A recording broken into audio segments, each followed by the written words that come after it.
In 1942, a year following the German invasion of the Soviet Union in World War II, Red Army soldier Vassili Zaitsev travels by train to Stalingrad, reflecting on his grandfather's lessons in rifle shooting during their hunting sessions.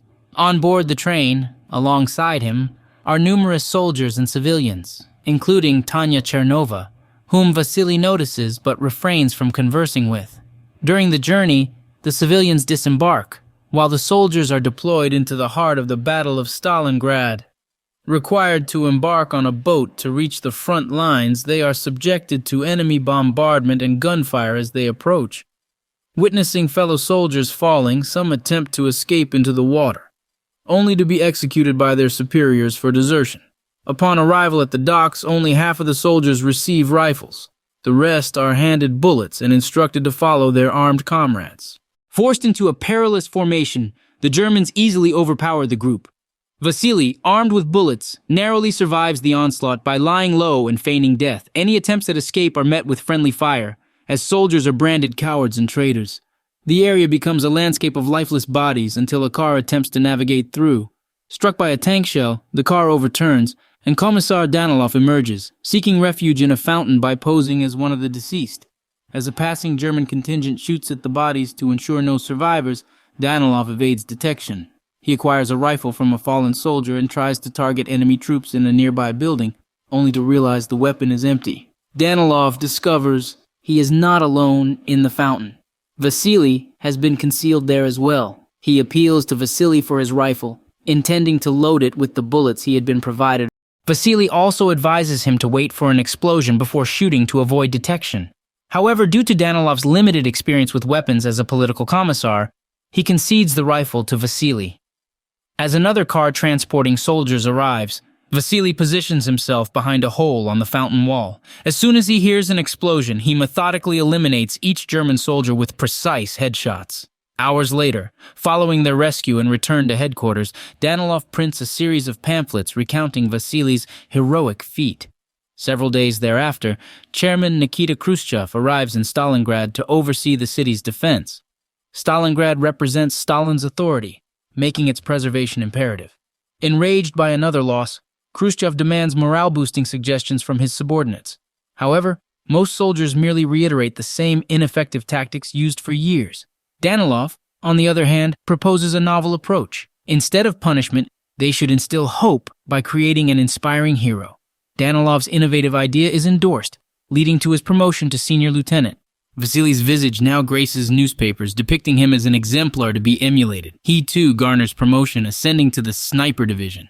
Subsequently, Vassili becomes the face of the Russian army, a national hero and propaganda symbol. His exploits adorn each edition of the army's newspaper, as well as pamphlets adorning walls throughout the country. During one of his missions, Vassili and his team are discovered by a young boy named Sasha Filipov, an ardent admirer of Vassili. Sasha extends an invitation to his modest home, where his mother, Mrs. Filipov, prepares a meal as gratitude for Vassili's contributions to their homeland. Shortly thereafter, Danilov arrives, delivering letters from Vassili's supporters nationwide. To sustain the plan of hope and propaganda, Danilov orchestrates Vassili's replies, guiding him, especially with spelling. Another individual, Tanya, who was on the train, joins them. Tanya serves as a private in the local militia and possesses fluency in German due to her university studies. Danilov seeks her recruitment to aid in decoding German intelligence. She eventually relents, recognizing the significance of her contribution. The German army begins to feel the impact of Vassili and his sniper team's actions. In response, they deploy German Major Erwin König, an esteemed marksman and head of the German Army Sniper School in Sachsen. König is assigned the task of eliminating Vassili. He formulates a plan to lure Vassili to him. Some hours later, Vassili is roused from a nap by his team due to disturbances in the department store sector. He fires at a shadow in a window, causing a helmet to fall. Believing they have hit their target, he and Loudmila venture to locate the body. The companion they leave behind is shot as they depart. Inside the department store, they stealthily advance until they reach the window, only to discover that the silhouette they observed is a mannequin positioned to resemble a sniper. This is evidently a trap, and upon discovering a discarded cigarette butt, Vassili realizes their adversary is present and observing them. He deems it prudent to bide their time, remaining concealed while devising an escape plan. However, with the onset of plane bombings, Loudnilla becomes frightened and flees, granting König an opportune moment to shoot her. Yet Vassili manages to evade before König can target him. König returns to his hideout, where Sasha is covertly sharing information about Vassili in exchange for food, fostering trust between them. Learning that the Germans are exploiting König's skills, the Red Army deploys Kulikov, a former student, to assist Vassili in understanding König's mindset and eliminating him. But before resuming field operations, Vassili must attend a celebratory event in his honor. During the event, he's led by Khrushchev to engage with journalists, pose for photos, and contemplate a grand painting of Stalin, symbolizing the leader's constant vigilance over the nation. The sight of the painting prompts Vassili to reflect on the day his grandfather taught him to shoot, recalling how his initial missed shot allowed a wolf to reach their horse and consume it. Subsequently, Vassili Kulikov and another sniper team member, Bolodia, infiltrate an abandoned building, led to believe they'll find König there. After cautiously maneuvering through the structure, they encounter a body positioned as a shooting decoy, confirming their path. Maneuvering across an exposed area, they successfully eliminate 2 enemy repairmen before mealtime. Volodya leaves momentarily to retrieve his heated soup, only to be captured in the process. Despite König's efforts to extract information from Volodya, he remains resolute and is disguised as one of the enemy before being released. However, Kulikov unknowingly kills him, revealing their position. With a helmet strategically placed at a window, their location is exposed. König doesn't take the bait, prompting the duo to relocate. Yet as they leap across an open section of the floor, König capitalizes on the opportunity, shooting Kulikov while Vassili escapes. The ongoing pursuit between Vassili and König is testing Khrushchev's patience, causing Danilov to come under pressure. Following their meeting, Danilov visits Tanya with a gift and romantic intentions, but she surprises him by requesting reassignment. Hours later, Vassili returns to headquarters in a somber mood. He's never encountered a shot like the one he witnessed today, leading him to believe that König might be an adversary too skilled to defeat. Danilov assures Vassili that new intelligence is forthcoming, and that he'll have the upper hand next time. However, he asks Vassili for a favor in return, to persuade Tanya against her transfer request. When Vassili attempts to do so, Tanya reveals her motivation. Having learned her parents were among executed prisoners, she's determined to confront the enemy on the front lines. Understanding her desire for retribution, Vassili arms her with Kulikov's rifle. Following Sasha's sharing of information, both König and Vassili converge on the same abandoned building, each intending to catch the other off guard. While König positions himself on an elevated platform, Vassili and his sniper ally enter and seek cover behind pipes, unintentionally alerting König due to their movements. As they attempt to shift position, König's precise shot injures Vassili's partner and disarms Vassili, forcing the wounded sniper to return to headquarters. Vassili endeavors to retrieve his rifle by devising a makeshift rope knife mechanism, but König easily severs the rope with a well-placed shot.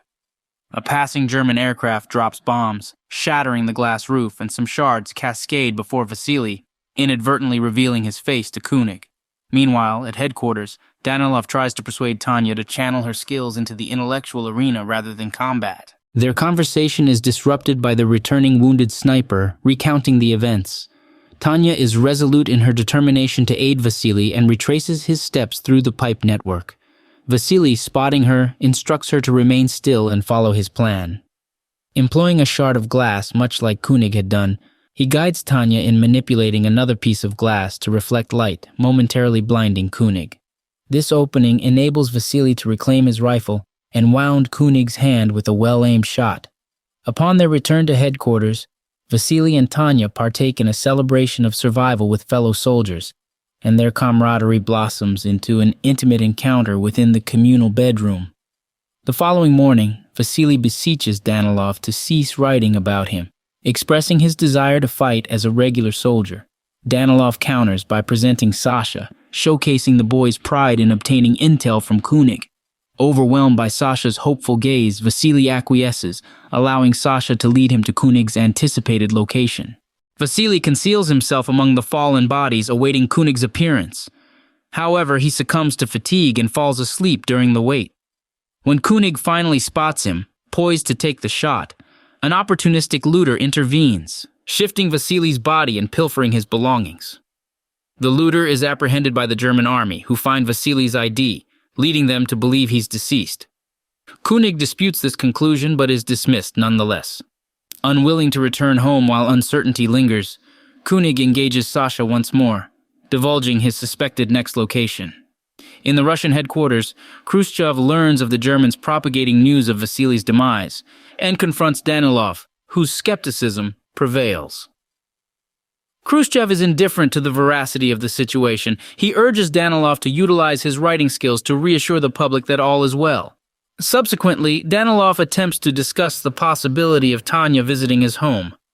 Yet their conversation is cut short by the blaring loudspeakers announcing Vassili's reported demise. Preparing to compose an announcement of Vassili's heroic death, Danilov is interrupted by Vassili's unexpected return. Vassili recounts how he missed his shot due to dozing off and evaded an assailant, prompting Danilov to approve his requested transfer. Inquiring about Tanya, Vassili learns from Sasha that Tanya believed him to be alive and had departed to confront König for revenge.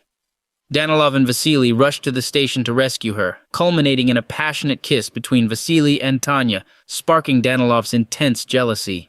Upon returning to headquarters rather than penning a report on Vassili's heroism, Danilov disseminates a message worldwide, branding Vassili a traitor.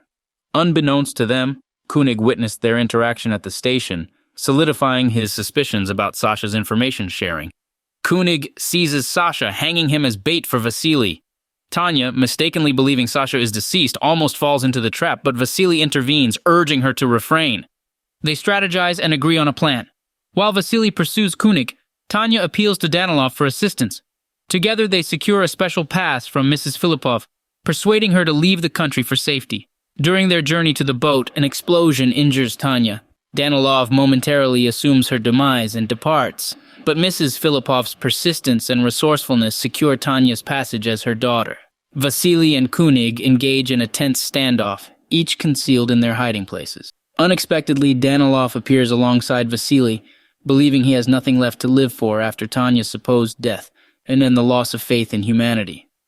In an attempt to make amends for his deception about Vassili, Danilov sacrifices himself, stepping into the open, prompting König to reveal his position with a shot. Vassili maintains his composure, leading König to believe he has succeeded in eliminating Vassili, prompting König to emerge.